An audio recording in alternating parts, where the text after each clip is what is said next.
Hey guys, it's YOU WACK, and Doomfist has been out for some time now. Obviously, he was out on the PTR beforehand, but people have finally got a hold of him on the live service of PC and even on consoles. So we've all got to play with him. We all got a good general idea of him. We all survived the fisting memes that are never gonna go away with him. But everyone's got a good general opinion about him. But for this video, I do want to give my final thoughts on Doomfist just as a hero, as a character, whatever the case may be, and also determine if he is the best DLC hero that we've gotten out of the 4 heroes, that being Ana, Sombra, Orisa, and Doomfist. But I do want to get you guys' thoughts on Doomfist as well, because it's easy for me just to sit here and make a video saying, oh yeah, Doomfist is the best hero, he has this ability and that, and he's just the best overall. Or on the, oh man, that sounds so stupid, but on the other side of the spectrum, I can also say, oh no, this hero sucks because he doesn't have this, or he's easily countered by this, or he's not voiced by Terry Crews, which again, that's I think the biggest complaint when it comes to Doomfist. They're not complaining about his actual Doomfist, they're not complaining about his toolkit, his ultimate, no, they're complaining about the voice himself, which I can totally get, because I figured Terry Crews would have been the perfect person just to voice this hero. But again, he's still going to be doing something with Overwatch in the near future. Could it be a brand new hero, or would it just be something on the side, like maybe just another lore character? Either way, Terry Crews I think would just have been perfect for Doomfist, but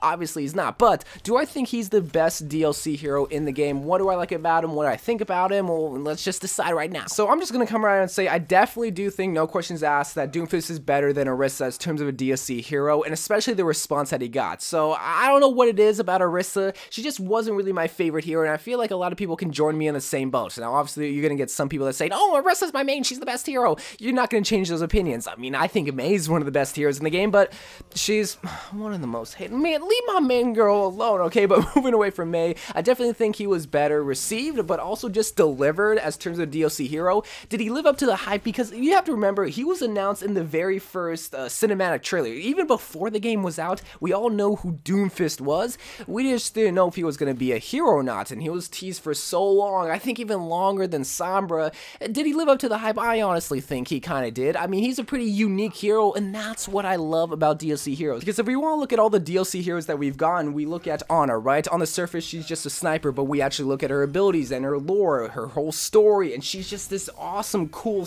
healer sniper that can still pump out a lot of damage when it comes to sniping the enemy, but also with her sleep dart, man, nothing in the game was like that. Nothing like a projectile that can put the enemy to sleep. That's what makes her so cool. Moving to Sombra, no other hero can really hack abilities. No other hero can hack ultimates, can hack health packs. People are still figuring her out. When it came to Ana, she was a little bit underpowered at the start, but that's because people haven't cracked her potential, or her just awesomeness. That was such a bad adjective, but really that's what it was. It took a little bit of time to adjust to Ana, and I feel like that's still going on with Sombra, just realizing how powerful she is, because I truly feel like she's one of the best heroes in the game.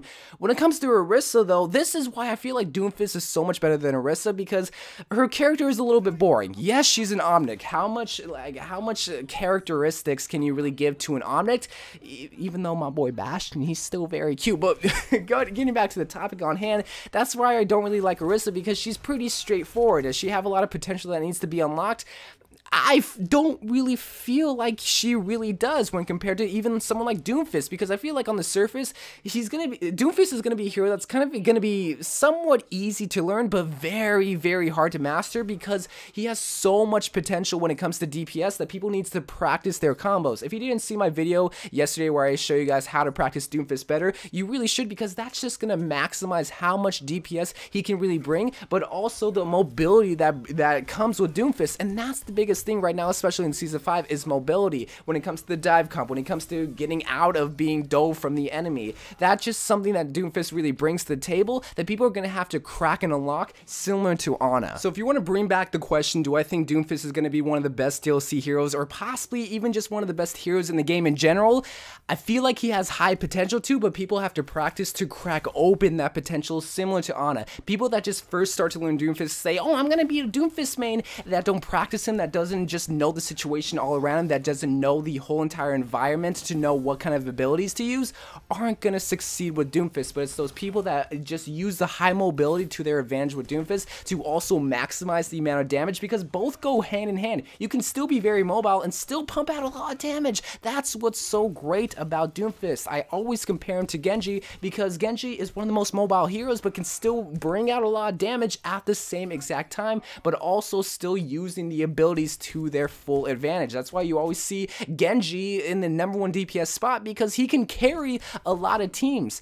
Doomfist, I feel like he's gonna be one of those heroes that can still carry a lot of teams if a player is smart with him, if he isn't just left vulnerable. Because similar to Genji, one of the biggest counters to Genji, people are gonna say Winston, obviously that, but just being straight up stupid with Genji can be your biggest counter, because you're left so vulnerable if you're not smart, if you don't have a lot of situational awareness, if you're not knowing your whole entire environment, knowing when the health pack is going to be available, knowing what heroes to go for. Same thing with Doomfist. If you're just straight up using your rocket punch, just going in the back lines and not having a plan for yourself, you're going to counter yourself because you weren't smart. You're not practicing. You're not using Doomfist in the smartest way possible. I don't want to say the rightest way possible, just the smartest way possible. That's the best way I can put it. And that's just my final thoughts on Doomfist. He has so much going for him, and I feel like he could be a DPS carry type of hero. But maybe your guys' thoughts are different. Do you think he's underpowered? Do you think he's overpowered? Do you think he really shouldn't be in the game? Or do you think he's just boring overall? I even want to hear stuff like that. Sure, his hero character himself might not be the most flashy when compared to